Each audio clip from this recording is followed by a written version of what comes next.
Oke lo guys, ini gue sekarang masih mau ngejawab lagi ya. Banyak-banyak orang yang masih nanya, nih jantung atau GERD, atau GERD bisa menyebabkan kematian atau enggak. Ini banyak banget asli. Mungkin gue udah searching ya di YouTube gitu ya. Beberapa akun banyak nih ya, kayak gini nih. Itu kebanyakan hoax gitu ya. Itu gue udah report. Kalau kalian juga bisa bantu, klik yang tanda 3 atas, report. Terus nanti keluar report apa, bilang aja spam atau misleading gitu. Itu bisa di report gitu. Itu kebanyakan udah gue report. Gue nggak tahu sekarang masih ada atau enggak ya. Cuman ini udah dari bulan lalu yang udah gue sering gue report. Jadi sekarang gue jelasin biar lo pada nggak takut. Penyakit GERD itu nggak ada hubungannya sama jantung. Udah, ya beda organ. Satu jantung, satu GERD, satu lambung gitu. Gak ada gini, gue dapat ilmu ini dari dokter Arif Arialnya langsung gitu. Gue pernah seminar bareng beliau, seminar di sini. Jadi ini gue seminar dulu, abis itu beliau seminar, jadi di tempat yang sama. Cuman ada sempet waktu kita ngobrol berdua di tempat VIP itu yang di depan itu ya, tempat nunggu. Karena waktu itu ada psikiater, ada dokter Andri juga ikutan kan di situ kan. Nah itu gue udah tanya di situ, apakah bisa menyebabkan kematian? Dia bilang enggak.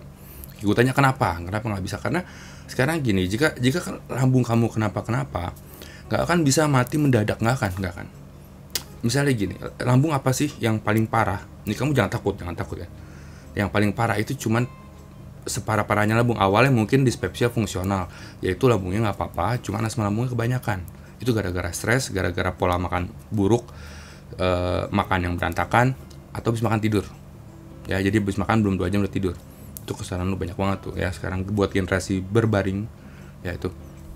Terus oke, separahnya apa sih? Separahnya itu paling kayak iritasi itu kayak lecet di kaki di saat lo pakai sepatu, nggak pakai kaos kaki ya, itu kan lecet tuh merah gitu ya. Nah itu seperti itu, tapi adanya di dalam lambung. Atau kalau makin parah dia kayak sariawan di sini. Kayak kamu sariawan, kamu makan pedas gitu sakit kan, di bibir sakit gitu, cuman ya udah aja. Nah lambung kayak gitu juga sakit, ya udah gitu. Nah jika makin parah itu bisa berdarah ya, kayak di sini ya, bisa berdarah, keluar darah, dan akhirnya kamu pup darah gitu. Dan itu udah sakit banget ya, posisinya itu udah sakit banget, dan kamu pasti ke dokter. Oke? Pasti ke dokter. Jadi nggak ada orang mati gara-gara asam lambung, nggak ada orang mati gara-gara GERD, nggak ada. Itu hoax guys, hoax. Kita anggap ya parah-parahnya nih, parah banget nih orang nih. Misalnya bener-bener nggak ke dokter, berminggu-minggu akhirnya jadi luka, berminggu-minggu akhirnya lukanya jadi membesar, berminggu-minggu lagi kemudian kamu biarin, kamu nggak makan obat warung gitu ya, akhirnya jadi berdarah, jadi lukanya gede. Nah itu berminggu-minggu lagi baru akhirnya lukanya kemana-mana. Dan nggak mungkin orang nggak ke dokter kalau udah kayak gitu, kali itu sakit tuh udah bukan main gitu, pasti ke dokter. Dan kalau ke dokter disembuhin, sembuh. Itu logis pertama. Logis kedua, kenapa nggak bisa meninggal? Karena begini, karena itu lambung. Ingat kasus Tesi itu waktu itu dia pernah minum cairan kamar mandi ya, cairan pembersih kamar mandi kalau nggak salah, Fixal kalau nggak salah ya, dia minum. Itu lambungnya kan hancur ya, karena Fixal lambungnya hancur. Jadi terpaksa dokter menguras isi lambung dia, dan lambungnya nggak boleh dipakai dulu tuh, karena membersihkan Fixal tersebut dari lambung dan pencernaannya. Berarti itu orang nggak makan dong, Rick? Berarti itu orang mati dong? Enggak juga. Memang jika orang nggak makan mati. Balik lagi, jika saat itu si Tesi nggak makan, emang dia meninggal. Cuman makanan yang bisa dikasih lewat Tesi adalah lewat infus, atau lewat suntikan, atau lewat seperti semacam obat yang mudah langsung dicerna gitu. Banyak gitu sih gitu. Jadi apa ya, cara lambung itu gunanya untuk memproduksi makanan yang masuk ke tubuh. Jadi bukan alat vital gitu. Maksudnya jika lambung kamu tidak berfungsi, kamu bisa makan lewat infus, bisa makan lewat suntikan, atau kayak Michael Jackson gitu ya makannya gitu guys. Jadi tenang, itu logis kedua. Logis ketiga, nggak ada hubungannya GERD sama jantung. Di YouTube ya, yang semua dokter udah ngomong. Dokter Arif Arial pun sendiri ngomong di acara Dokter Oz kalau nggak salah. Ini saya kasih tampilannya sedikit kalau saya bisa dapat. Nah di situ dia ngomong apa ya, itu tidak akan menyebabkan jantung. Jadi nggak hanya sakit sebelah jantung sebelah sakit di sini dipikir orang sakit jantung. Enggak. Apalagi yang suka melingit di sini, sebentar. Ya habis makan sendawa atau enggak begitu situ dikit kamu tekuk gini kok bunyi pong pong pong, ya udah pasti lambung. Jadi untuk biar kamu yang masih ngeyel, yang masih takut, menurut saya jika kamu menderita seperti itu, kamu curiga jantung, ya udah sok cek jantung sekalian, EKG. Ya, EKG sekalian cek. Jika jantungnya sehat, percaya sama dokter, jantungnya sehat, udah percaya berarti itu lambung. Udah. Dan memang 80% kasus yang saya lihat, bukan 80 ya, mungkin 95% kasus yang saya lihat di Facebook forum, di Instagram aku, di subscriber aku, mereka bilang itu adalah lambung, bukan jantung. Ya kalau kamu lihat video saya yang sama Abraham Kevin Idol, ini di sini nih, yang kayak gini videonya. Sakain mau mati ya? Rasanya gak mau mati. Kirain mau mati, taunya enggak. Taunya enggak, dikibulin ya. Jadi sempet EKG berapa kali dulu? Gue jujur aja, gue sebulan lebih ya, sekitar sebulan lebih gue EKG 9 kali mungkin ada. EKG 9 kali untuk ngecek gue. Jadi udah ya, itu adalah lambung yang menekan ke atas, gasnya menekan ke atas, ngebikin jadi kayak jantung kamu kayak duduk-duduk, ini kenapa nih, gue kenapa nih gitu, atau ada nyeri-nyeri dikit gitu di sini gitu guys. Jadi bukan jantung, jadi ini tidak mematikan, tenang. Nah balik lagi, asam lambung apakah bisa mematikan? No. GERD apakah bisa mematikan? No. Tapi kalau nggak diobatin bisa nggak mematikan? Bisa, nggak usah itu. Panu lo aja kalau nggak lo obatin bisa mematikan, ya kan? Panu, dari panu lo garuk-garuk, lama-lama jadi luka dikit, masih tambah gatal, lo garuk-garuk jadi korengnya gede, bau lagi kan? Di situ ada infeksi di situ, dan itu mempengaruhi demam, badan lo jadi demam, dan akhirnya ya bisa macam-macam lah guys. Maksudnya nggak usah GERD lah. Semua penyakit kalau dibiarin, nggak diobatin, nggak dijaga pola makannya, ya pasti kesana. Cuman tidak tiba-tiba. Kan lo pada takut tiba-tiba nih. Nggak tiba-tiba udah ya. Kayak sama gue nggak. Dan biasanya penyakit jantung itu biasanya diderita oleh orang-orang yang umur tinggi gitu. Misalnya 50 ke atas, 60 ke atas, iya oke. Makanya itu saya bilang ya udah cek jantungnya dulu. Atau jika kamu ada riwayat di keluarga, ada yang punya riwayat jantung, terus kamu ngerasa ini gue jangan-jangan jantung nih, ya udah silahkan di EKG dulu ke dokter. Tapi kalau kata dokter aman, percaya aman. Jangan kayak gue ngabisin duit 3 kali EKG, hasilnya semua aman. Dan gue masih nggak percaya kalau itu adalah lambung, saya percaya itu jantung. Tapi nggak apa-apa sih, setelah semenjak saya ketemu Kevin Abraham ya, dia 9 kali, gue 3 kali, gue ngerasa untung gue cuma 3 kali, dia 10. Dah bang, gimana sih ini ya? Gitu ya, jadi itu udah gue jawab ya, semua pertanyaan itu gue jawab, dan itu udah ada di video gue bahas masalah lambung banget percis.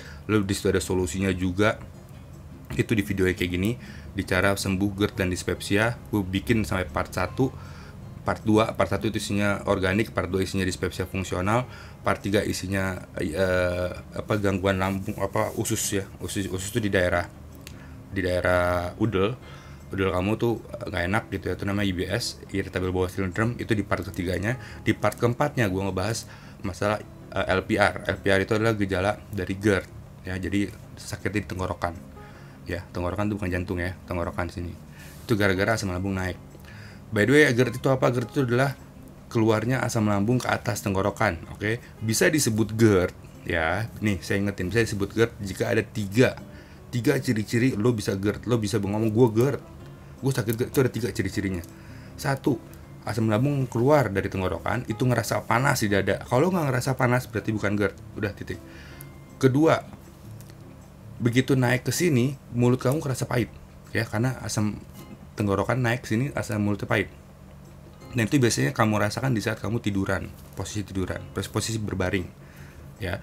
Jika kamu tidak merasakan itu berarti bukan GERD, berarti hanya dispepsia fungsional yang kelebihan gas lambung atau kelebihan asam lambung. Dan yang ciri ketiga adalah kamu merasakan hal tersebut berkali-kali selama berhari-hari. Ngerti nggak? Kalau cuma sekali doang, bukan. Udah, ya memang sekali doang ya, cuman mungkin bukan penyakit GERD gitu ya, emang lagi naik aja gitu. Atau mungkin kamu habis makan langsung tidur terus dia naik, atau kamu habis makan minum sodanya naik. Cuman harus berkali-kali ya, dalam berhari-hari. Misalnya seminggu kamu ngerasa rasa kebakar, terus rasa pahit di mulut itu selama 4 kali dalam seminggu, itu mungkin GERD deh. Dan itu kamu pasti ke dokter kalau kayak gitu kok, saya yakin. Oke, terus balik lagi, untuk nyembuhin mah dan untuk nyembuhin GERD itu gampang ya. Mah bisa disembuhkan dengan obat warung. Cobain dulu dengan obat warung. Apakah perlu ke dokter apa enggak, Rik? Itu tergantung. Jika mengganggu kamu, silakan ke dokter. Jika tidak mengganggu kamu, ya udah. Balik lagi, mah itu diderita oleh hampir 70% orang di bumi. Di bumi semua orang pernah menderita penyakit mah. Penyakit mah itu sebetulnya penyakit asam lambung yang berlebihan ya guys. Jadi itu normal, nggak apa-apa, bukan penyakit bahaya gitu. Itu mungkin gara-gara stres, gara-gara salah makan, atau habis makan tiduran. Udah. Oke, apalagi sekarang banyak makanan MSG, terus banyak makanan krim. Krim tuh kayak kopi krim gitu yang udah dikaleng-kaleng, terus ada pengawetnya lagi, dan itu mungkin pengawetnya nggak cocok di badan kamu kayak gitu ya. Makanya jangan minum kayak gitu guys. Saya mau jelasin apa lagi ya? Oke, GERD itu bisa sembuh, bisa dengan cara satu dikasih obat sama dokter. Obatnya itu ada dua, yaitu obat penghilang asam lambung, satu lagi obat PPI, yaitu agar asam lambung tidak menyemprot lebih banyak. Oke, dan obat tambahan seperti obat mual. Misal kamu ngerasa apa? Mual, dikasih obat mual. Oh, ada iritasi di dinding lambung, dikasih Inpepsa gitu, obat yang warna pink tau nggak, yang sirup tuh, nah, itu kan untuk melapisi dinding lambung gitu. Nah, itu dokter. Nah, caranya kamu untuk sembuhin adalah kamu menjaga pola makan, kamu menjaga pola hidup, kamu menjaga jangan tidur sehabis makan. Ini generasi baring ya, ini generasi sekarang nih, generasi berbaring semua. Itu kebanyakan habis makan langsung tiduran, main game atau main handphone sambil tiduran. Ya asam lambung naik. Sudah gitu dia kenapa nih? Gue kenapa nih? Nanya sama gue ke DM, gue bilang bodo amat gitu. Karena udah tahu gue udah bilang habis makan jangan tidur, dia langsung tidur. Gitu, gue udah bilang jangan telat makan, dia telat makan. Atau sok-sok diet, taunya kena mah. Di diet terus jadinya GERD. Terus kena begitu GERD, stres, aduh gue kenapa nih, jantung, akhirnya kena anxiety. Welcome to the club. Makanya gitu guys, heran. Dan balik lagi, lambung gampang disembuhin dan mudah disembuhkan, tinggal minum obat sembuh. Tapi kalau udah kena anxiety itu susah, minum obat nggak sembuh, mesti ada perubahan pola pikir kamu mesti di twist gitu ya. Jadi yang tadinya kamu mikir begini mesti di flip begini gitu. Itu susah. Makanya saya bilang nyembuhin penyakit fisik itu mudah, tapi nyembuhin penyakit mental itu susah. Makanya buat kamu yang masih muda, jangan macem-macem sama teman-teman kamu, jangan banyak ngebully, jangan ngebohongin pacar kamu, karena itu ngebuat mereka stres. Dan saya bilang tadi, penyembuhan mental itu lebih susah disembuhkan dibanding penyembuhan penyakit fisik. Oke, kamu sakit mah dikasih minum obat hilang, penyakit mental dikasih minum obat belum tentu hilang, mesti ada perubahan pola pikir, apalagi kalau dia udah trauma, udah susah. Oke guys, jadi saya bilang mohon hati-hati, dan semoga semua di sini udah jelas ya masalah apakah GERD bisa menyebabkan kematian. No, hoax. Oke, hoax. Stay on my channel, thank you udah nonton. Sip. Gue sempet di tahap yang gue 4 bulan gue nggak keluar rumah, gue nggak keluar kamar, terus kayak sesek banget gue masuk ke UGD. Sakain mau mati ya? Rasanya gak mau mati. Kirain mau mati, taunya enggak. Taunya enggak, dikibulin ya. Jadi sempet EKG berapa kali dulu? Gue jujur aja, gue sebulan lebih ya, sekitar sebulan lebih gue EKG 9 kali mungkin ada. Saya EKG 9 kali untuk ngecek gue turun dari 85 kilo ke 68. Di saat GERD di saat lo 4 bulan gak keluar rumah itu? Iya, ini gue foto gue nih. Iya. Dia mau kurus banget, gila. Ini belum ada di share kemana-mana nih. Jangki guys, jangki. Nungguin dia kumat kelar dulu sebelum guys. Tag video ini sebenarnya ya.